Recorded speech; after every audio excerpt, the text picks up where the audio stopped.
ईश्वर की प्यारी संतानों के रूप में मेरे निज आत्मा एक ओंकार सतनाम वाहेगुरु जी का खालसा वाहेगुरु जी की फतेह।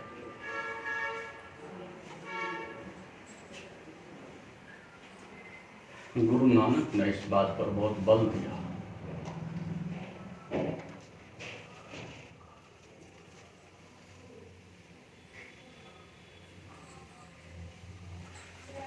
एक ओंकार के लिए उनके जीवन का सदैव एक केंद्र रहा। इसलिए नहीं कि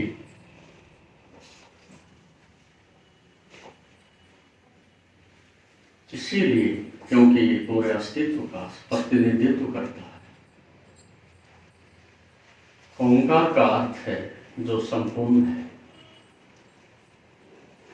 संपूर्ण अस्तित्व है,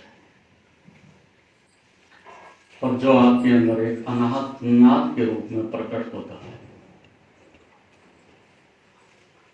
तो ये बात तभी संभव है जब गुरु नानक जैसे महान संत एक बांसुरी की तरह से अंदर से रिक्त हो जाते हैं,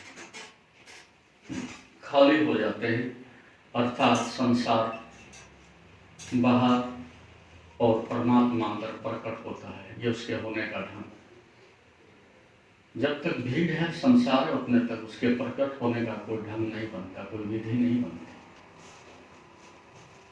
यदि आप सत्य से, आनंद से, प्रेम से, धर्म से वंचित हो तो उसका ये कारण नहीं कि प्रेम या धर्म या उद्गीत ओझल हो गया, आपके अंदर का शून्य खो गया। जहां बैठे हो इसको यदि आप वस्तुओं से, पदार्थों से भर दोगे तो यहाँ का शून्य समाप्त हो जाएगा। ऐसे हमने धीरे धीरे अपने संसार को, इच्छाओं को, कामनाओं को, उस शून्य को मिटाने के लिए अथक प्रयास किए हैं और कर भी रहे हैं। ठीक ऐसी मूर्खता मनुष्य करता है, एक तरफ शांत होने की बात सोचता है और दूसरी तरफ अशांत होने के लिए सब प्रकार के प्रयास भी करता है। इधर स्वास्थ्य की मांग भी करता है, बीमारियों को पैदा करने की बराबर कोशिश में लगा रहता है। इसी को हिपोक्रेसी, इसी को पाखंड कहते हैं। इसलिए बार बार इस बात के लिए ऋषियों ने, संतों ने कहा, अरे पाखंडियों, इस प्रकार से तुम धर्म को ग्रहण ना कर सकोगे, अपने अंतर के इस अंतर्नाद को ना सुन सकोगे जब तक कि तुम अंदर से शून्य होने को राजी ना हो जाए। लेकिन हम इसके ठीक विपरीत, हम सब समस्त जगत को जीतने के लिए, समस्त जगत में प्रथम होने के लिए और अपने अहंकार को पराकाष्ठा पर ले जाकर के ये सिद्ध करने के लिए प्रयासरत हैं कि मैं ठीक हूं और बाकी सब गलत है। तो संसार में दो तरह से व्यक्तियों को हम विभाजित कर सकते हैं। एक वे लोग जो इस मूढ़ता पाखंड में जी रहे हैं और जिनके अंदर एक ही अपना नारा है, एक ही उद्घोष है, एक ही उनकी गवेषणा है कि मैं सही और सब गलत है। ये एक अहंकारपूर्ण व्यक्ति की घोषणा है। अहंकार केंद्रित व्यक्ति ऐसा देखता है कि सारी दुनिया जैसे मेरे अनुसार चलेगी, मेरे अनुसार चलना चाहिए, मैं ही संसार का केंद्र हूं और मेरे से सब निश्चित है, मेरे से सब चल रहा है। जब इस प्रकार का व्यक्ति आपके अंदर इस मूर्खता के साथ प्रकट होता है तब धर्म से, सत्य से आपकी पीठ फिर गई। इसका अर्थ यह हुआ कि मैं आगे आगे और सत्य मेरे पीछे चलना चाहिए। लेकिन ये नीति के सदा विरुद्ध है और ऐसा हो न सकेगा। सत्य तुम्हारे पीछे क्यों चलेगा? सत्य की ऐसी कौन सी मजबूरी है, सत्य की कौन सी ऐसी निर्भरता है, और सत्य कौन सा ऐसे तुमसे भीख मांगता है कि वो तुम्हारे द्वार पर आकर के झुके? जो सर्व का दाता है, जो सबको बांटता है, जो सकल जगत का सम्राट है, वो तुम्हारे द्वार पर भी क्यों मांगे? यही तो अस्तित्व की, परमात्मा की, सत्य की, उस नियति की इस संसार में चारों तरफ घोषणा है। और दूसरी तरह के ऐसे व्यक्ति हैं कि मैं कुछ भी नहीं, आपकी कृपा। सत्य आगे आगे और हम पीछे पीछे अनुगमन करते हैं, इसी को शिष्यत्व कहते हैं। शिष्य का अर्थ है कि बस आपका अनुगमन कर सकूं, छाया की भांति आपके पीछे चल सकूं, और तो भी आपकी कृपा का पात्र बन जाऊं। मेरी सामर्थ्य तो नहीं, लेकिन आपकी कृपा हो जाए तो। इसलिए जो अंतिम होने को राजी है वो शिष्य है, और जो संसार को जीत लेंगे और प्रथम होने की आकांक्षा में लगा हुआ है, ऐसा व्यक्ति नास्तिक और अधार्मिक है। इसलिए बात प्रत्येक साधक को, प्रत्येक भक्त को, और जो भी यहाँ श्रावक हैं, उन सबको अच्छी प्रकार से सोच लेना चाहिए। यदि आप अपने घर में अपने पत्नी के साथ, बच्चों के साथ, परिवार के साथ ऐसे जीते हो कि मैं अग्रिम और मैं श्रेष्ठ और मैं महान और सबको मेरा अनुसरण करना चाहिए, तो आपने निश्चित रूप से उस सत्य को जानने की कला खो दिया है और नियति के नियमों का उल्लंघन ही कर दिया। और ऐसा प्राय घरों में सब जगह होता है। एक मालिक की तरह से वहां कोई बैठा है और दूसरे उसके अनुयायी अनुसरण करने वाले नौकर की तरह से बैठे। एक रस, एक सामंजस्य, एक संतुलन, एकत्व का भाव, और हम सब एक हैं और प्रभु की अपार कृपा हमारे ऊपर। एक दूसरे के प्रति इस प्रकार का समादर, समत्व का भाव जब परिवार में होता है, वो परिवार निश्चित रूप से नियति का, उस ओंकार का, उस अस्तित्व का जो खिला हुआ फूल है, उसकी सुगंध से भर जाता है। यदि आज आपके जीवन में अशुद्धता है, दुर्गंध है, दुख है, तो सीधी सी एक बात आपको सोच लेनी चाहिए कि निश्चित रूप से सत्य से, नियति से, परमात्मा से, ओंकार से मेरा संबंध टूट चुका है। और उसका परिणाम दो चीजें होंगी, बीमारी और दुख। यदि आज आप दुखी हो, और लगभग हैं सभी, और बीमार हो, लगभग हैं सभी, तो ना तो किसी बाहर कारण को ढूंढने जाना, ना किसी धर्म को किसी प्रकार से दोषी ठहराना, और ना अपने परिवार में किसी और के ऊपर ये जिम्मेदारी डालना, ये और भी बड़ी मूर्खता। बीमारी का इलाज हो सकता था यदि हम अपने को ठीक से समझे और बीमारी को स्वीकार करें। और बीमार है व्यक्ति, बीमारी से इनकार कर दे तो उसे नहीं बचा जा सकता। आप अधार्मिक हो और झूठ में पाखंड में जी रहे हो और बीमारी और दुख के साथ जीवन में व्यापन कर रहे हो, तो भी आपको ये बात समझ नहीं आती कि कहीं ना कहीं मैंने जरूर निश्चित रूप से उस परम सत्य से, अस्तित्व से अपने संबंध तोड़ लिए। तो शिष्य का अर्थ है इस बात के प्रति इतना ईमानदार कि उसे ये दिखाई पड़े कि दोष कहीं मेरे अंदर है, बुराई कहीं मेरे अंदर छिपी है, और मैं कहीं ना कहीं भटक गया हूं रास्ते से। तो जो नहीं अस्तित्व की बात को मानता है, अर्थात न जो गुरु को आदर देता है और न उसके उपदेश का पालन करता है, वो वही है जो रास्ते से भटक गया।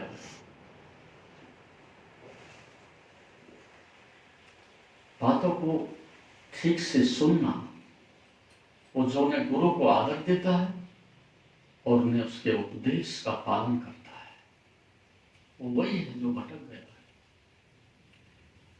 और बार बार गुरु नानक जैसे संत कहते, सुनिए अजी सुनिए।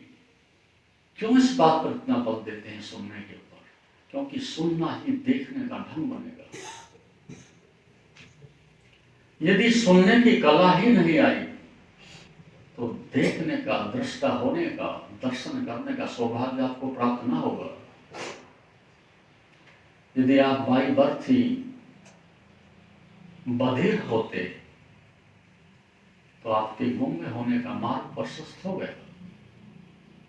यदि कान ही बंद होते तो आंखें भी आपकी भले ही देखती, लेकिन उस देखने में कोई भगवत्ता ना होती, कोई विचार ना होता, कोई संस्कार ना होता, कोई उपलब्धि ना होती, बस एक जानवर जैसी आंखें होती। लेकिन आंखों के पीछे ना कोई दृष्टा होता, ना कोई साक्षी होता, ना कोई अनुभव होता। और आंख तो बंद भी हो जाती है, इसलिए परमात्मा ने बड़ी सुंदर व्यवस्था की। जो आपकी श्रवणेंद्रिय है वो 24 घंटे खुली रहती है। इसलिए किसी आदमी को जगाना हो तो आप कभी आंख पर हाथ रख करके पलकें नहीं खोलते उसकी, ये बहुत ही अनुचित हो जाएगा और वो नाराज भी हो जाएगा। आप पहले कानों में आवाज पहुंचाते हो, और कान और आंख और नाक और जिह्वा ये सब एक दूसरे से घनिष्ठता से जुड़े हुए हैं। जैसे कान में आवाज पहुंचती है वैसे ही आंखों पर जाकर टकराती है और फिर आपकी आंखें खुलती हैं। सीधे आंखों को नहीं खोला जा सकता, श्रवण के माध्यम से खुलती हैं। तो शिष्य का अर्थ है जिसने श्रवण करने की कला को सीख लिया। शिष्य का अर्थ है जो इस बात को अच्छी प्रकार से अनुभव करता है कि जानकारी बहुत, लेकिन अनुभव मुझे कुछ भी नहीं। संसार के विषय में बहुत, लेकिन स्वयं के विषय में कुछ भी नहीं जानता। अच्छी सुनिए, इस बात को बार बार जब संत कहते हैं तो उन सुनने का अर्थ इन दो कानों से नहीं, उन सुनने का अर्थ पूरे अस्तित्व तक, अंतःकरण तक, मन बुद्धि और इंद्रियों से परे आगे तक भी आपकी सुनने की क्षमता आगे होनी चाहिए। इसलिए हमारे पास इंद्रियों की दो व्यवस्था है, एक कान के पीछे एक और कान लगा हुआ है और एक आंख के पीछे और दूसरी एक आंख और लगी हुई है।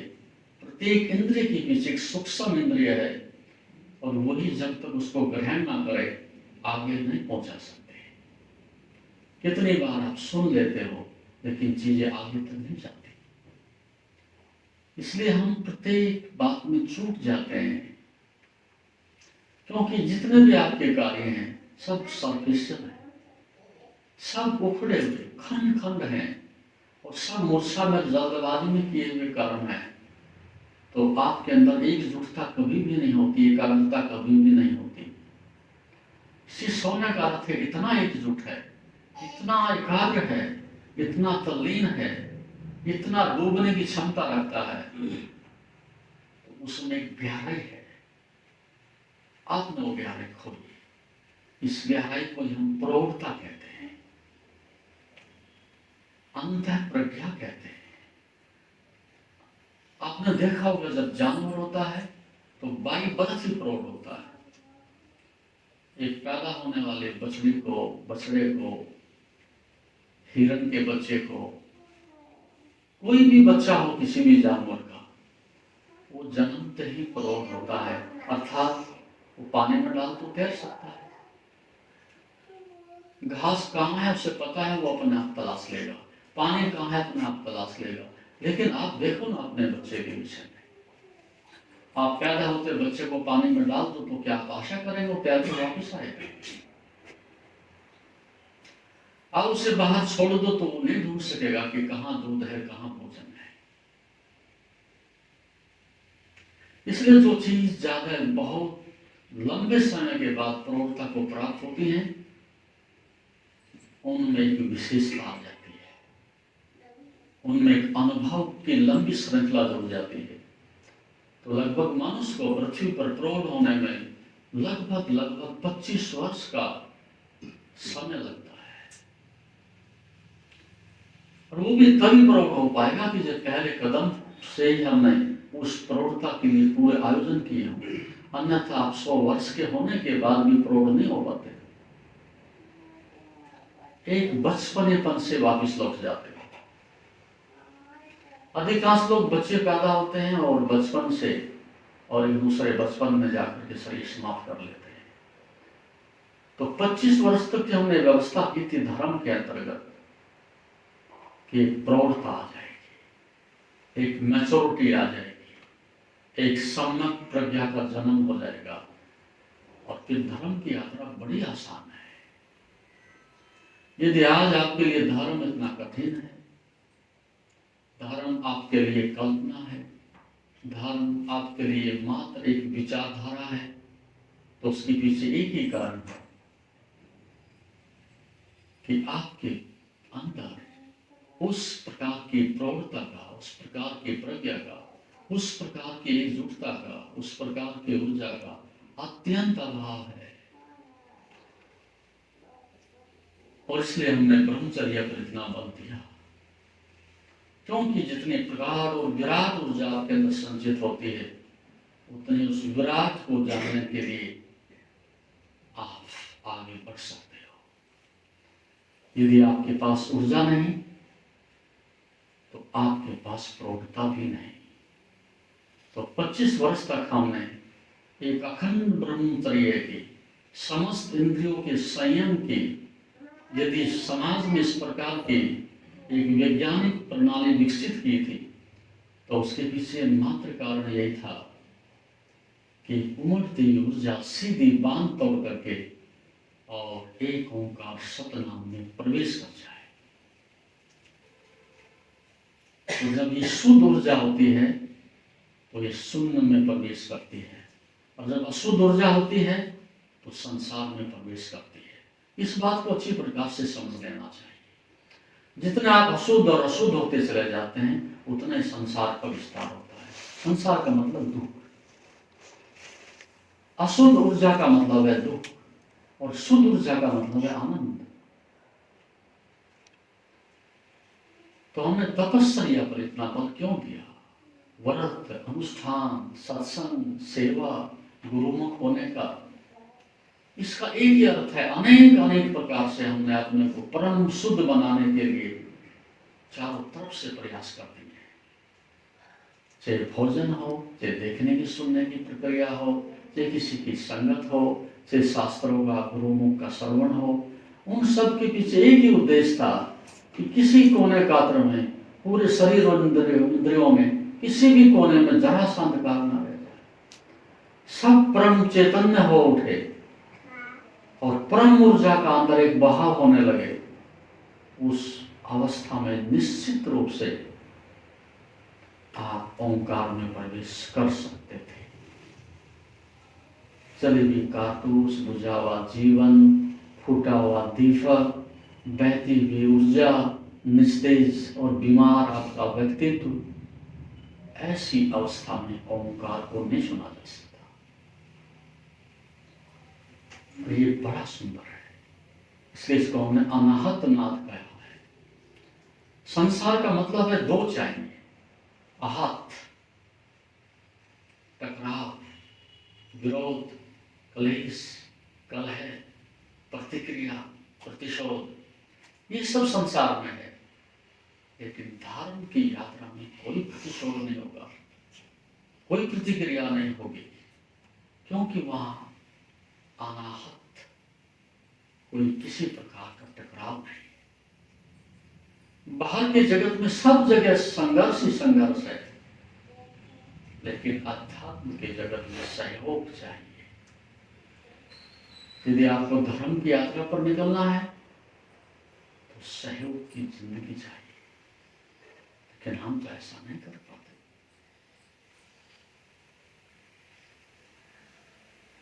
सहयोग कभी कभी किसी सच्चे शिष्य के अंदर से, गुरुमुख के अंदर से, साधक के अंदर से निकलता है, अन्यथा सहयोग के नाम पर भी आप दूसरे को किसी न किसी प्रकार से, इच्छा से, शोषण से, आकांक्षा से ही सहयोग करते हैं। सहयोग का अर्थ है अनकंडीशनल, प्रभु की कृपा, बस मुझे बहुत दिया और ये बढ़ जाना चाहिए। तो दान की इतनी महिमा है, बढ़ जाना चाहिए। तो इसीलिए यदि आप जीवन को सुंदर और श्रेष्ठता से जीने के लिए आगे की ओर बढ़ना चाहते हो, तो निश्चित रूप से आपको प्रगाढ़ स्रोत चाहिए ऊर्जा का। संघर्ष से बचो, जहां जहां संघर्ष है वहां से अपने को खाली कर लीजिए। और ठीक इसके विपरीत सहयोग की भाषा, सकारात्मक विचारों की दुनिया वो अपनी विकसित करिएगा। साधक यदि ऐसा नहीं करता, गुरुमुख ऐसा नहीं करता, तो निश्चित रूप से वो अपनी महती दृष्टि अपना बहुत बड़ा विनाश करता है। तो एक ओंकार का अर्थ है खाली होने की कला, शून्य होने की कला ही पूर्ण होने की कला है। और उस अवस्था में जब आपके अंदर न अतीत न भविष्य, गुरु का अर्थ है कि जो आपको अतीत से मुक्त करता है और भविष्य के दरवाजे बंद करता है और वर्तमान का द्वार खोलता है। ये सोच लेना, यदि आप धर्म की यात्रा पर हो, सत्य की यात्रा पर हो और गुरु की शरण में हो, तो निश्चित रूप से गुरु आपके लिए ये काम अवश्य करता है, अतीत से मुक्त करता है। छोड़ो, उस बीमारी से मुक्त हो जाओ जो जा चुकी है, उस अंधकार से पीठ फेरो जिसका कोई अस्तित्व ही नहीं है, और उस भविष्य के दरवाजे बंद करो। उसकी कल्पना करने की क्या आवश्यकता है जिसका भी जन्म ही नहीं हुआ है। इसी के लिए भगवान पतंजलि ने सुनकर सब कहे हैं, हे दुखम अनागतम, आने वाले दुखों को बंद किया जा सकता है, नष्ट किया जा सकता है, समाप्त किया जा सकता है। कई बार मनुष्य के मन में ऐसा होता है कि जब सब अतीत से आ रहा है, पिछले जन्मों से आ रहा है, हमारे भाग से आ रहा है, प्रारब्ध से सब हो रहा है, तो फिर मनुष्य अकिंचन ऐसा है, कुछ भी नहीं कर सकता। लेकिन ऐसी निराशाजनक बात धर्म नहीं कहता, ऋषि नहीं कहता। वो कहते हैं जो जा चुका है वो मर चुका, जिसका जन्म हुआ ही नहीं भविष्य का, उसके प्रति कल्पना करने की, सपने देखने की आवश्यकता नहीं। लेकिन फिर भी तुम्हारे तर्कस में एक तीर बचा है, परम चेतना की ओर बढ़ने के लिए, परम सत्य को जानने के लिए। वह है वर्तमान। वर्तमान ही तुम्हारा द्वार है सत्य में, ओंकार में प्रवेश करने के लिए। इससे पहले आप ओंकार को, उद्गीत को, अनाहतनाद को सुन नहीं सकते। ना तो ऊर्जा अतीत की ओर बह रही है और ना भविष्य की कल्पनाओं में बह रही है। सब फैल जाए तो ऊर्जा ऊर्ध्वगामी हो जाती है, और ऊर्ध्वगामी होते ही अंदर से शून्य पैदा होता है नाभि के अंदर, और उससे फिर उद्गीत अनाहत के नाद अंदर सुन सकते हैं। और यही है श्रवण करने की कला। इसलिए जिसने एक को सुन लिया उसने सारे ब्रह्मांड को सुन लिया, और जिसने एक को खोया उसने सब खो दिया। तो संसार में सब बातों पर हमारी असहमति हो सकती है और है। राजनीति में हमारी किसी न किसी प्रकार की असहमति है, संप्रदाय के विषय में, अनेक धर्मों के विषय में असहमति है, शिक्षा के विषय में असहमति है, बहुत सारे विरोधाभास हैं। लेकिन संसार में दो बातों पर कहीं विरोधाभास नहीं है, एक ओंकार को लेकर के और एक ध्यान को लेकर के। बाकी सब विरोध हैं सबके। ईसाइयों के अपने विरोध हैं, मुसलमानों के अपने हैं, हिंदुओं के अपने हैं, सिखों के अलग है, लेकिन ओंकार से सब सहमत हैं। कहीं न कहीं गहरे में ईसाइयों ने भी उसको आमीन के रूप में, मुसलमानों ने आमीन के रूप में अनुभव किया है। सारे संसार का प्रतिनिधित्व वहां से हो रहा है, संपूर्ण ब्रह्मांड को वहां से ऊर्जा मिल रही है। उस महास्रोत तक जो भी पहुंचा है उनमें कोई विरोध नहीं, और बिना ध्यान के इस ओंकार को प्राप्त नहीं किया जा सकता। इसलिए भगवान पतंजलि ने लिखा है, तत् जप अर्थभावना तस्य वाचक प्रणवः तत् पृथक चेतनाधिगमो अंतराया भवस्य। वो कहते हैं ओम का जाप करो, ओम को दोहराओ, लेकिन उस पर ध्यान दो। ये बात अच्छी तरह से समझ लेना। एक तो है कि हम ओम गीत को, ओंकार को तोते की तरह से दोहरा सकते हैं, यंत्रवत उसको हम रट सकते हैं, माला लेकर के बराबर हम उसका जाप कर सकते हैं, लेकिन ये सब जड़ता में चला जाएगा, यंत्रवत हो जाएगा, सम्मोहन की प्रक्रिया में चला जाएगा, और फिर आपके हाथ में कुछ भी नहीं आएगा। लेकिन ऋषि आने वाले खतरे से पहले अवगत कराता है। वो कहते हैं ओम को दोहराओ, लेकिन उस पर बराबर ध्यान रखो, यानी कि जब भी करना है और उस पर बराबर सजगता से ध्यानपूर्वक ध्यान भी देना है, तो उसमें परम चेतना, साक्षित्व का, प्रतिष्ठा का पुट लग जाता है। और फिर जो उपलब्धि होती है वो सहज जपा जप की होती है। वही नाद है जब जपा जप चलता है, नाद से ही वो चीज अपने आप उठती है। ये बड़ी प्यारी चीज है। इसलिए यदि कोई धर्म के मार्ग पर चलता है, गुरुमुख है, उसे निश्चित रूप से आंतरिक इस अनंत के महास्रोत का श्रवण अनुभव अवश्य करना चाहिए। सब कुछ दांव पर लगा करके भी करना चाहिए।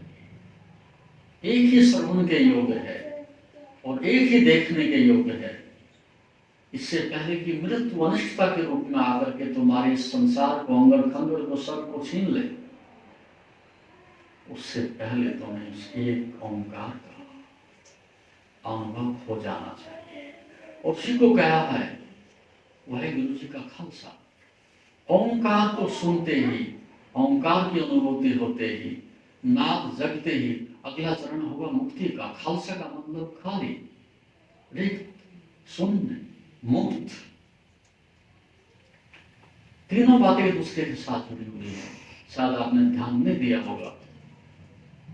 एक ओंकार सतनाम पहले इसलिए कहा कि पहले शून्य हो जाओ, अंदर खाली जगह बनाओ, स्वयं के आनंद से परिचित हो जाओ, स्वयं के अमृत का स्वाद चख लो, और स्वाद चखते ही दुनिया अपने आप मिटती है। कौन है ऐसा मूर्ख संसार में कि जो अमृत को छोड़ करके फिर जहर पिए? कौन है ऐसा अज्ञानी आदमी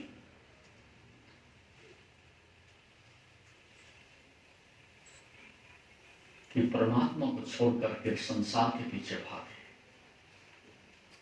आप यदि संसार में हो तो उसका कारण इतना ही है कि आप अपने से, अपने अमृत से, अपने आनंद से, अपने निज संपदा से आप अवगत नहीं हो, परिचित नहीं हो।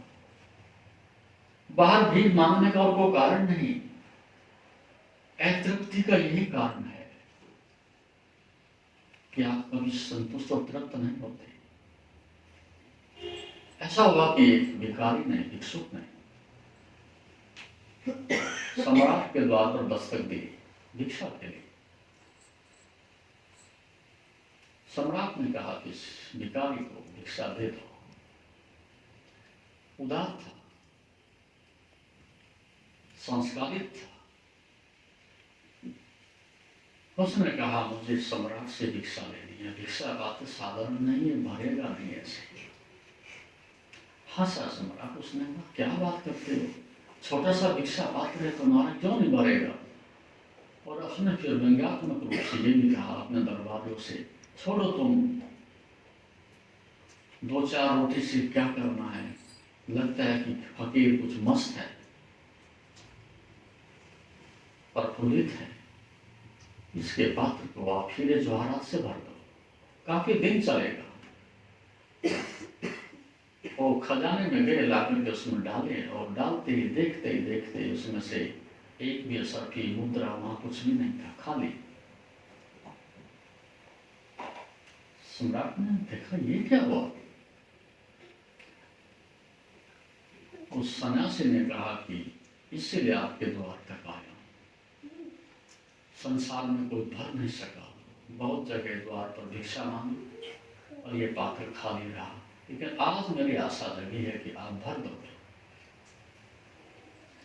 और फिर राजा ने धीरे धीरे धीरे सायंकाल आते आते सारा खजाना उड़ेल दिया। भीड़ इकट्ठी होगी राजधानी में, दाएं बाएं के दूर तक लोग आ गए, देखते रहे तमाशा क्या हो रहा है।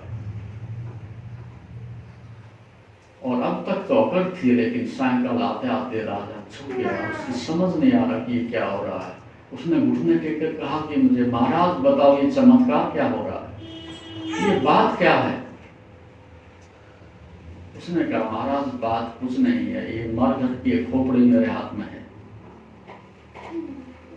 सब भर सकता है लेकिन ये खोपड़ी नहीं भरती, ये मनुष्य का मन नहीं भरता।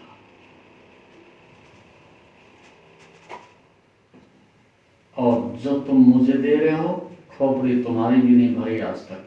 सम्राट से कहा खाली तुम्हारी भी है और खाली मेरी भी है।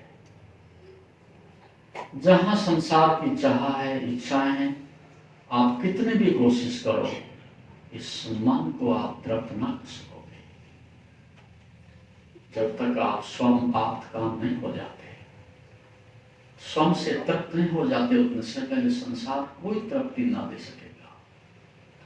यदि आप इतने दीनहीन हो, असहाय और दुखी हो, तो उसके पीछे कारण यही है कि आप अपनी संपदा से अपरिचित हो। धर्म का इस संसार में इतना बड़ा अनादिकाल से मनुष्य के हृदय में आदर और श्रद्धा है, तो अकारण नहीं। अनंत काल से धर्म किसी न किसी रूप में मनुष्य के चारों ओर है। आदिवासियों से लेकर के सुशिक्षित लोगों तक किसी न किसी रूप में धर्म कहीं ना कहीं गुरुद्वारे में, मंदिर में, मस्जिद में, शास्त्रों में, संस्कृति में, सभ्यता में, सब जगह छाया हुआ है। अकारण ना होगी ये बात, कुछ बात तो है इसमें। और बात यही है कि जहां सब हार जाते हैं, जहां सब पीठ फेर लेते हैं, वहां अंतर्गत वो सनातन, वो अनादि, वो आपका स्रोत और परम सत्य ही आपको सहारा देता है।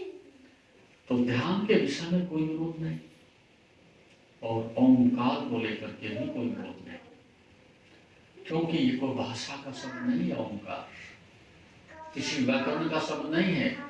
ओंकार एक अनंत शक्ति है और निराकार है और संपूर्ण ब्रह्मांड को पोषण देता है, लेकिन फिर भी वो नहीं कहता कि मैं दावेदार हूँ। सबको भोजन मिलता है, वस्त्र मिलते हैं, उसी से जीवन मिलता है, उसी से सब पेड़ पौधे पशु पक्षी सब पी रहे हैं, ले रहे हैं। लेकिन आपने देखा कभी कि ओंकार ने कभी दावा किया? परमात्मा ने आज तक कोई दावा नहीं किया कि मैं तुम्हें कितना दे रहा हूं, और सारी सृष्टि को बांटे जा रहा है बिना शर्त के। एक मनुष्य ऐसा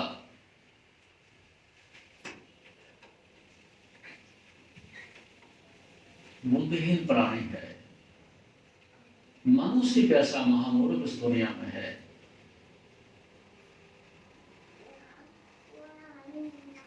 कि जो थोड़ा सा करके भी उस कर्तापन के भाव के कारण सबको अपना गुलाम बनाने की, प्रशंसा पाने की, और मैंने भोग दिया ऐसा अहंकार पैदा करने की कोशिश करता है। इस बच्चे को शांत करो।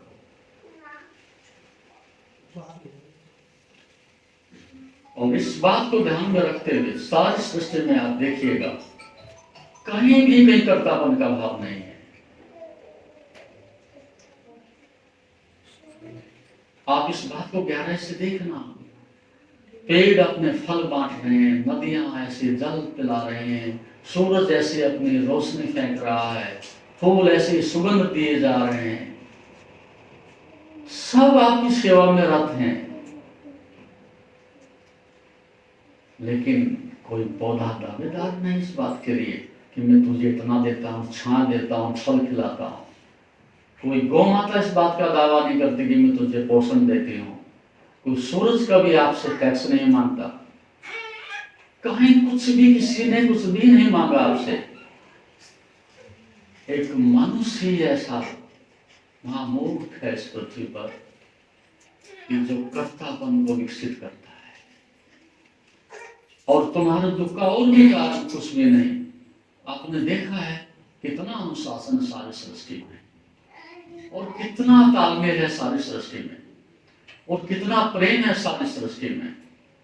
कभी दो पौधों को लड़ते हुए देखा हो, एक ही जाति के दो जानवरों को लड़ते हुए देखा हो, कभी नदियों को आपस में झगड़ा करते हुए देखा हो। सब में मिल जाते हैं, सब एक रस होकर के सारी सृष्टि अनुशासित है, किसी में कोई विरोधाभास नहीं।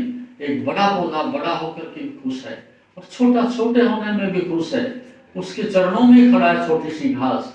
लेकिन कभी इस बात के लिए हीनता पैदा नहीं होती कि मैं छोटी हूँ ये बड़ा है, मैं छोटा फूल हूँ ये बड़ा फूल है, ये बड़ी नदी है मैं छोटी नदी हूँ। कहीं किसी प्रकार का क्लेश नहीं। लेकिन मनुष्यों में बड़ा भयंकर विद्रोह, बड़ा भयंकर एक दूसरे के प्रति कंपटीशन और कर्तापन का भाव जगह जगह आपने हस्ताक्षर किए हुए हैं, मेरा मेरा मेरा। मनुष्य को छोड़ के पृथ्वी पर कोई दुखी नहीं, क्योंकि कोई करता नहीं। तो अतीत के ऋषियों ने, गुरु नानक आदि ने, सभी संतों ने इस बात के लिए बड़ा बल दिया है। हटाओ तुम व्यर्थ की बकवास, कहाँ के करता, किसके करता हो। एक बूंद जल नहीं पैदा कर सकते तो किसके करता हो। एक कण अनाज का तुम पैदा नहीं कर सकते तो किसके करता हो। और एक श्वास अपने से नहीं ले सकते, किस अकल से जी रहे हो। कर क्या सकते हो तुम, ना तुम मिटा सकते हो ना पैदा कर सकते हो। बस तुम्हें प्रभु ने एक अवसर दिया है कि तुम उसे जान सकते हो, तुम अपने घर वापस लौट सकते हो, तुम दुख से मुक्त हो सकते हो। प्रभु ने तुम्हें एक अवसर दिया है। छोड़ो व्यर्थ की झंझट कि ये मेरा है, इस सराय में बहुत आए और चले गए। अकबर ने अपनी राजधानी बनाई फतेहपुर सीकरी। दिल्ली के साथ साथ उसके मन में यह भाव हुआ कि एक राजधानी और भी हो। और फिर उसने अपने मंत्रियों को, आसपास के अपने समझदार और विद्वानों को इकट्ठा करके कहा कि इस द्वार के ऊपर एक सुंदर ऐसा वचन लिखो अनूठा, जो कि मनुष्य को कुछ संकेत करे, मनुष्य को कुछ विचार करने के लिए मजबूर करे।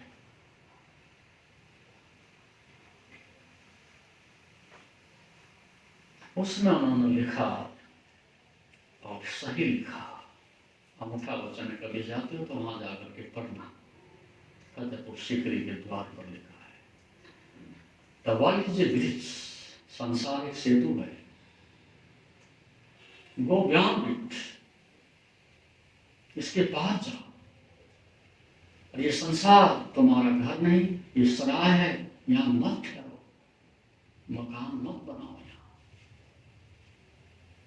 चौराहे पर हो, सराय में हो, कुछ समय के लिए आ गए हो, तो फिर क्या दावेदारी करनी, क्या मालकियत दिखानी है। क्षण भर में सब बह जाएगा और उठा करके आपको जला दिया जाएगा। और ये घटना अतीत से अनादिकाल से हो रही है। जिसको इतना भी होश नहीं कि यहाँ कितने लोग आए, सिकंदर, बड़े बड़े सम्राट, चले गए खाली हाथ। फिर भी मनुष्य को यह अनुभव नहीं आता, भरोसा नहीं आता कि मैं खाली हाथ हूं और खाली हाथ जाऊंगा।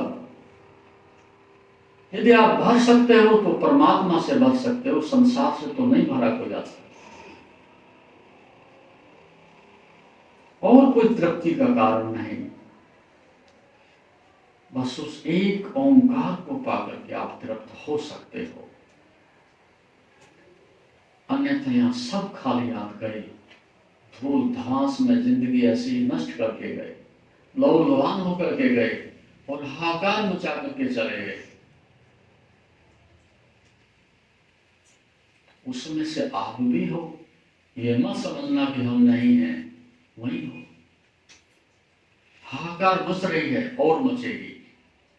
जितना संसार को पकड़ोगे, जितना इसका पीछा करोगे, जितना इसको अपना बनाने की चेष्टा करोगे, सिवाय दुख के और बीमारी के कुछ भी नहीं पाओगे।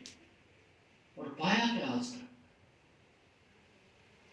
Only two things are infinite in the world. One is space and second thing is human stupidity. दो महान संसार में इस प्रकार की अनंत चीजें हैं, एक स्पेस आकाश और दूसरा मनुष्य की महामूर्खता। अंत नहीं इसका कोई।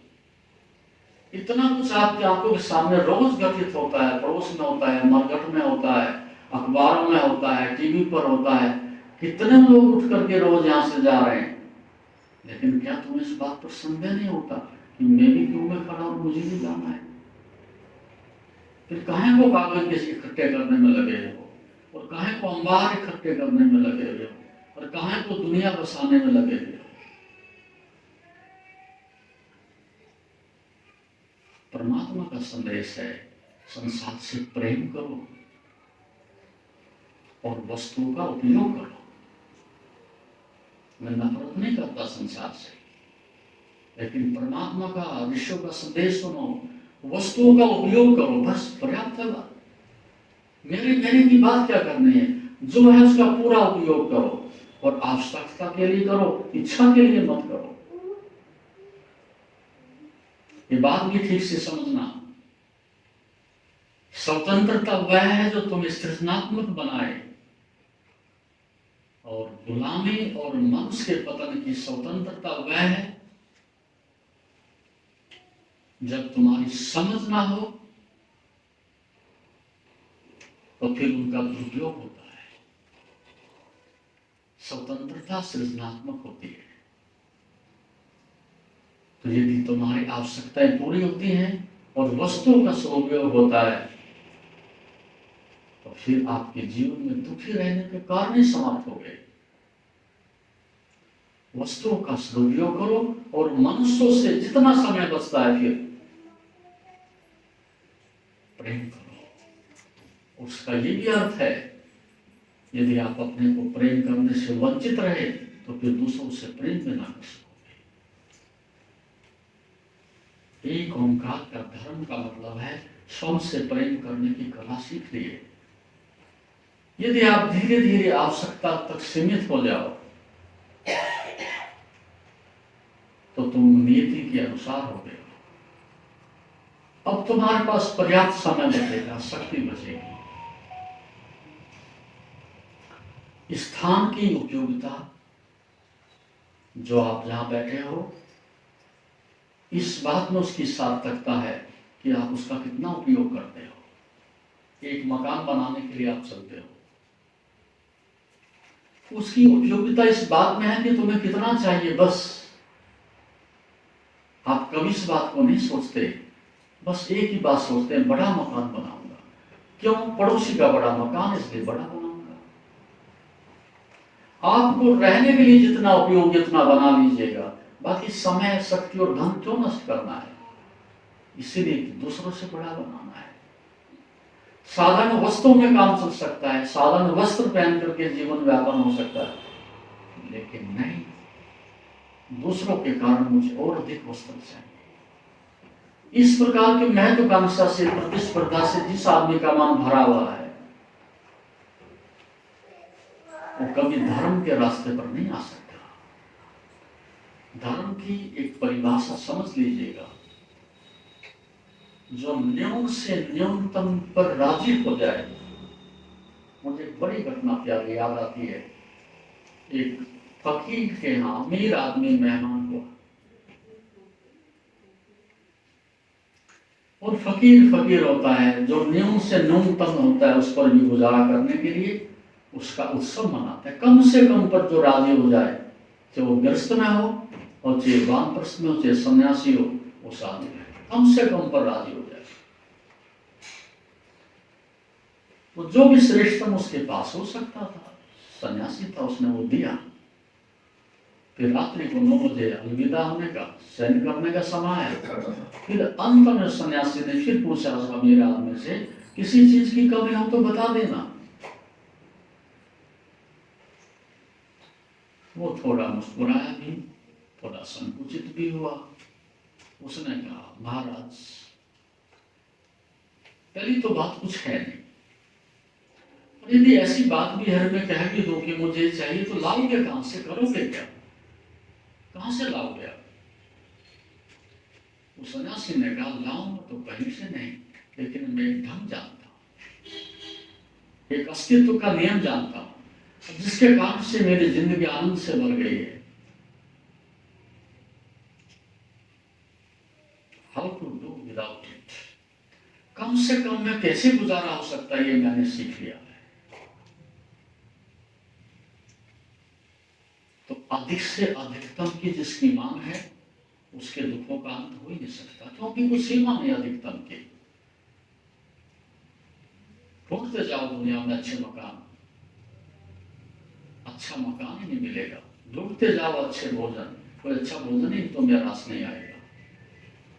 अच्छी गाड़ियां, कोई अंत नहीं, अच्छी स्त्रियां, कोई अंत नहीं, लेकिन एक प्यारी स्त्री चाहिए, एक मेरे हृदय को स्पर्श करने वाली जीवन साथी नहीं चाहिए, एक प्यारा साथी चाहिए जो मेरे हृदय की बात को सुन सके, जहां हम एक दूसरे की आत्मीयता और भावना को समझ करके एक दूसरे की सेवा कर सके। बस फिर झोपड़ी भी चलेगी। लेकिन जहां और श्रेष्ठतम की मांग है, वहां तुम अशांति रहोगे, दुखी रहोगे। तो कम से कम पर भी जो राजी हो जाए, आज का भोजन मिल गया पर्याप्त है, बस अच्छा भोजन मिले ये इच्छा है, अच्छे वस्त्र मिले ये इच्छा है, और दूसरों के कारण इच्छा लगती है, और शरीर की आवश्यकता है उसके लिए इच्छा नहीं जगती। शरीर कोई इच्छा नहीं कर सकता। आप दो अपने जीवन में स्थिति देखोगे, मन और शरीर। शरीर है जो बिल्कुल सीधा साधा चलता है, आवश्यकता की भाषा बोलता है, भूख लगती है घंटी बजाता है, लेकिन मन इस प्रकार से राजी नहीं होता। मन सदैव नए की मांग करता है, दूसरे क्या है इसकी तुलना करता है। इसलिए ऋषियों ने कहा, इसकी ग्रंथियों को घिस दो। मन ग्रंथि है, और एक ग्रंथि दूसरी ग्रंथि में जब फंस जाए तो इसी को विकृति कहते हैं। सपोज आपको भूख पेट में लगती है, और यदि भूख मन में पहुंच जाए तो एक ग्रंथि दूसरी ग्रंथि में उलझ गई। पेट को भूख लगी और आप समय पर भोजन दे दो, बात समाप्त हो गई। लेकिन यदि बात ये मस्तिष्क में पहुंच जाए, और मस्तिष्क अर्थात मन बराबर जुगाड़ी करता है भोजन की, तो फिर आप कभी भी तृप्त नहीं होंगे। इसलिए जिस इंद्रिय का जो विषय है केवल एक पर ही सीमित हो जाए, तो फिर इंद्रियों में आपस में कोई झगड़ा नहीं। आपके कान कुछ कहते हैं, आंखें कुछ मांगती हैं, जीवा कुछ मांगती है, वाणी कुछ मांगती है। आपकी सारी इंद्रियां आपस में ऐसे उलझी हुई हैं कि उनको सुलझा नहीं सकते। प्रतिपल आपके अंदर एक विद्रोह चला हुआ है। आंखें कहती हैं अब ये देखो, कान कहते अब ये सुनो, वाणी कहते अब ये बोलो, कोई तालमेल नहीं, क्योंकि इनके पीछे कोई मालिक नहीं। जब मालिक नहीं तो कोई संतुलन नहीं, कोई नियंत्रण नहीं। तो यदि कोई बिना मालिक के ऐसे संसार में भी चल रहा है तो उसकी दुर्दशा हो ही जाने वाली है। और मालिक नौकर हो जाए और नौकर मालिक हो जाए, फिर संसार में अनुशासन कभी भी नहीं आएगा। यदि आज इतनी अनुशासनहीनता दुख है तो उसके पीछे कारण यही है, कुछ ना समझ और मूर्ख आदमी, अनुभवहीन आदमी, पाखंडी और शक्तिशाली लोग संसार को शासन कर रहे हैं। शक्ति के कारण शासन कर रहे हैं, योग्यता के कारण कोई शासन नहीं होना है। और ये बात अपने ऊपर भी आप देख लेना। दो बातें हैं, जो व्यक्ति शक्ति की तलाश में वो हिंसा करेगा, जो शक्ति की तलाश में वो युद्धखोर बनेगा, जो शक्ति की तलाश में है वो सत्ता हथिया लेगा, जो शक्ति की तलाश में है वो सबको डुबो देगा। और आज सारी दुनिया इस बात का प्रमाण है कि हम केवल एक बात की खोज में हैं, सुबह से रात्रि तक, और शक्ति और शक्ति और शक्ति। और वो सबसे बड़ी शक्ति कौन सी? क्यों भाई, कुछ बताओगे? कौन सी बड़ी शक्ति दुनिया में आज है मनुष्य के पास? हाँ, धन मल्टी डायमेंशन है। धन से किसी से मालिश करा लो, किसी से पैर छुआ लो, अपने गले में माला डलवा लो, धन से कैसी स्त्री खरीद के ले आओ, धन से कैसे ही मकान बना लो, धन से कैसे दोस्त बना लो। धन के पीछे दुनिया इसलिए पागल है। धर्म तो आपको एक ही बात देता है, आनंद। ध्यान तो एक ही बात देता है, शांति। और धन के पीछे दुनिया पागल इसीलिए है, बस उसके हाथे बुद्धि भी आ गई, चरित्र भी आ गया, पद भी आ गया। देखो तो सही, इस शहर का कैसा भी मटमैला आदमी हो और कैसा भी बुद्धिहीन आदमी हो, कल को वो मेयर बन जाता है, अरे तुमसे ज्यादा बुद्धिमान तो आदमी नहीं था, आपसे तो समझदार आदमी नहीं था पूरे शहर में, हमारी दृष्टि क्यों नहीं पड़ी आप? सब्सक्राइब करें हमारे YouTube चैनल योग तीर्थ को और बेल आइकॉन भी दबाएं ताकि आगे आने वाली वीडियोस का नोटिफिकेशन आपको मिलते रहे। उसके पीछे जाने का यही कारण है, तत्क्षण आपको शक्ति से भर देते हैं। और हम हर बच्चे को शक्तिशाली बनाना चाहते हैं बाई बर्थ।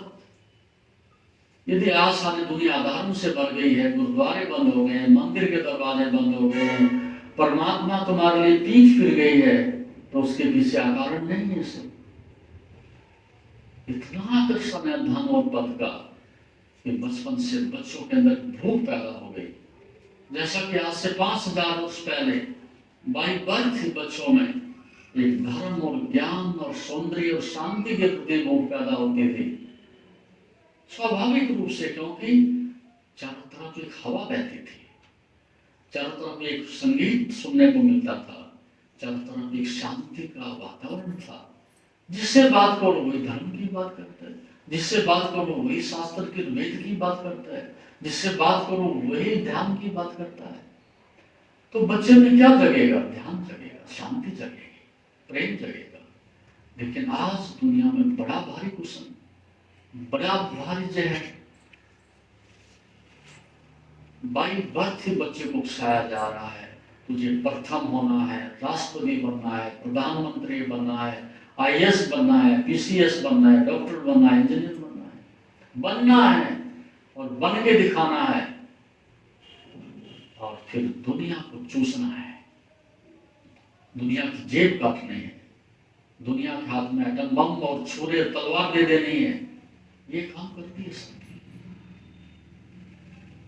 हर आदमी के हाथ में तलवार दे दी जाए तो यहाँ शांति की बात कैसे की जा सकती है? और वो आज हो गया है, और धर्म के नाम पर हो रहा है। मजे की बात, ईसाई धर्म एटम बम बना करके बैठे हैं, भारत धर्म एटम बम बना करके बैठे हैं, भगवान राम और कृष्ण की बात कर रहे हैं। धर्म का सहारा लेकर के भी हम कहते हैं, लेकिन ऐसा नहीं है। नीति के नियम ऐसे हैं, और ऐसे थे, और ऐसे हैं, और ऐसे रहेंगे। जो शाश्वत है, जो सनातन है, जो पहले भी था, अभी भी है और आगे भी होगा, वो आपका स्वभाव है, वो आपकी शांति है, वो आपका धर्म है, वो आपकी निजता है। तो हमने इस बात की बहुत चिंता की थी और इस बात के हमने बहुत प्रयास किए थे। इससे पहले कि बच्चे के हाथ में शक्ति आए, उसके हाथ में समझ आ जानी चाहिए क्या करना। जैसा कि मैंने अभी थोड़ी देर पहले कहा, वस्तुओं का उपयोग करो, संसार का उपयोग करो, और शेष सारी सृष्टि को प्रेम करो।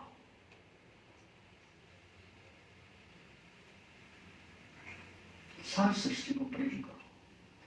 शांति का मतलब ही प्रेम है, और प्रेम का मतलब ही शांति है, और ध्यान का मतलब ही प्रेम है, और प्रेम का मतलब ही ध्यान है। इस बात को अच्छी प्रकार से समझना। तो मेरी बात समय सीमित हुआ जा रहा है, कहने का कोई अंत नहीं, लेकिन सुनने की क्षमता चाहिए। और वो आप हो चुके हो पागलपन की दौड़ में, संसार के अंधानुसरण करने की दौड़ में। दूसरे कहाँ पहुंचे, हम भी पहुंचेंगे इस मूर्खता में। अपने लिए जिस दिन जीने लगोगे, अपनी समझ और प्रौढ़ता को पाने के लिए कोशिश करने लगोगे और 25 के होते होते प्रौढ़ हो जाओगे और तुम्हारी प्रज्ञा तुम्हारा मार्गदर्शन करने लगेगी, तब तुम एक ओंकार का, एक खालसा का, एक गुरुत्व का, एक आंतरिक सौंदर्य का, एक धर्म का, ध्यान का जन्म हो सकता है। लेकिन उसके लिए तुम्हारे पास क्षमता नहीं रही। क्षमता है संसार को पाने की, मूर्खता की, पागलपन की, क्रोध को अर्जित करने की तो क्षमता है। दूसरे का विनाश कैसे करें उसकी क्षमता तो अर्जित की है, लेकिन स्वयं का सृजन कैसे करें उसकी क्षमता खोई। धर्म को कैसे पाएं उसकी क्षमता खोई। ध्यान को कैसे उपलब्ध हो। अब कितने लोग साधक आते हैं मेरे से ध्यान केंद्र पर, कहते हैं जी अंदर बैठते हैं आंखें बंद करके, अंधेरा छाया रहता है, कुछ दिखता तो है नहीं। क्या दिखना है? और बुझे हुए दीपक ने क्या प्रकाश फैलाना है? और जिसने सारे संसार में नकारात्मकता और घृणा का जीवन जिया है और समृद्ध को नष्ट कर दिया, आंख बंद करने का अंधेरा दिखेगा। क्षमता खोई ध्यान को ग्रहण करने की, सत्य को पाने की। इसलिए पुनः जागें, अपनी क्षमता को फिर लौटाएं, आवश्यकता पर लौट आए। महत्वाकांक्षा की बीमारी के द्वार बंद करें, कम से कम पर सीमित होकर के राजी हो जाएं। आज भी आप सम्राट की तरह से जी सकते हो। फिर आप गुरु नानक को भी समझ सकते हो, ऋषियों को भी समझ सकते हो। अस्तित्व क्या है इसके नियमों को समझ करके आप उत्सव मना सकते हो जीवन का। तो 5 बातें फिर जाते जाते कहता हूं, उन्हें सदैव जीवन में अपनाओ। सदैव ओंकार से जुड़े रहो, किसी न किसी रूप में जुड़े रहो, अपने नाभि से जुड़े रहो, गहरी श्वास से जुड़े रहो। और दूसरा, एकाग्रता से, पूरी तल्लीनता से, गहराई से श्रवण करते हो और एकजुट होकर के श्रवण करो। काम नहीं, अंतःकरण तक जाना चाहिए। और जब काम करते हो तो उसमें पूरे रस हो जाओ, दुनिया से मिट गई हो, तल्लीनता से करो। बिखरे बिखरे नहीं, टूटे हुए नहीं, उजड़े हुए नहीं, एकजुट होकर के करो और सहज करो और प्रेम पूर्वक करो। और तीसरा, इंद्रिय मौन रखो। कंजूस आदमी जैसे कंजूसी करते पैसे की, कम से कम बोलो। आप दिन भर व्यर्थ की बकवास होती है, व्यर्थ की निंदा होती है, व्यर्थ की चीजें तुम दोहराते हो, एक आदत बन गई है दोहराने से। कम से कम बोलो, अति आवश्यकता है तो बोलो। यस हो गया, काम चल जाए तो ठीक, इशारे से चल जाए तो और भी ठीक। और अल्पाहार ठूस ठूस के मत खाओ, ये जानवर का काम है। जानवर का भी नहीं, वो भी ईमानदार है, ठूस के वो भी नहीं खाता। ये मनुष्य ऐसा जानवर है कि जो दिन भर चलता है, दिन भर चलता है। जैसे कि खाने के लिए पैदा हुआ हो, एक समय खाओ, ज्यादा से ज्यादा 2 समय खाओ, दिन भर मत खाओ और थोड़ा खाओ, जितना पच सकता उतना खाओ। स्वाद से नहीं, सौंदर्य के लिए और स्वास्थ्य के लिए खाओ। और जो स्वाभाविक है और जो प्रकृति ने दिया है वो खाओ, तल भून के मत खाओ, तो हॉस्पिटल नहीं जाओगे। और इंद्रिय मौन रखो। और जीवन उत्सव है, इसका आनंद मनाओ। प्रभु ने एक अवसर दिया, इसे क्यों गंवाएं?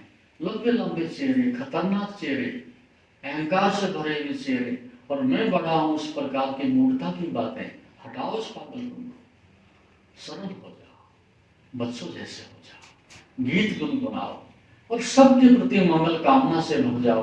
अपने पड़ोसी के प्रति भी, अपने शहर के प्रति भी। हे प्रभु, उसका भी कल्याण। सब्सक्राइब करें हमारे YouTube चैनल योग तीर्थ को और बेल आइकॉन भी दबाएं ताकि आगे आने वाली वीडियोस का नोटिफिकेशन आपको मिलते रहे। ये 5 बातें आपके जीवन में सदैव रहनी चाहिए। एक ओंकार को अंदर बार बार देखो, श्वास के साथ जुड़ो, साधना में जुड़ो, ध्यान में उतरो और पूरी तल्लीनता से संसार में उतरो। और इंद्रिय मौन रखो, अल्पाहार करो और जीवन के खूब गीत गाओ। प्रभु ने आज और जीने का अवसर दिया है, इसे खूब जिए, दिल भर के जिए और खूब बांटे दुनिया को। किसी से कुछ लेने का आकांक्षा कभी मत करो। प्रेम बांटो, सेवा बांटो, अच्छे सुंदर शब्द हैं, प्रार्थना बांटो, आनंद बांटो। आपका जीवन अभी और यहीं आनंद से भर जाएगा, शांति से भर जाएगा। शक्ति से बचो और शांति को धारण करो। ये एक ओंकार का मार्ग होगा, तुम्हारे जीवन में एक उत्सव होगा, आनंद होगा, धर्म होगा। इन शब्दों के साथ आप सबके लिए आशीर्वाद। ओम शांति। जैसा कि आप जानते हैं, शरीर को स्वस्थ और मन को शांत बनाने के लिए योग ही एकमात्र साधन है। जीवन को योगमय बनाने के लिए व योग दर्शन के मर्म को आत्मसात करने हेतु गुरुदेव के आशीर्वचनों को श्रवण करें। उनके द्वारा दिया गया मार्गदर्शन आपके जीवन में सकारात्मक बदलाव लाएगा। अगर आप पतंजलि योग दर्शन सीखना चाहते हैं और इस प्राचीन ज्ञान को अपने जीवन में शामिल करना चाहते हैं तो हमसे संपर्क करें। हमारे योग सत्र न केवल आपके शरीर को स्वस्थ बनाएंगे बल्कि आपके मन और आत्मा को भी संतुलित करेंगे। अधिक जानकारी के लिए हमें नीचे दिए गए विवरणों पर संपर्क करें। हमारे साथ इस योग यात्रा की शुरुआत करें और अपने जीवन को शांति और सकारात्मक ऊर्जा से भरें। धन्यवाद। आपका दिन शुभ हो। ओम नमस्ते।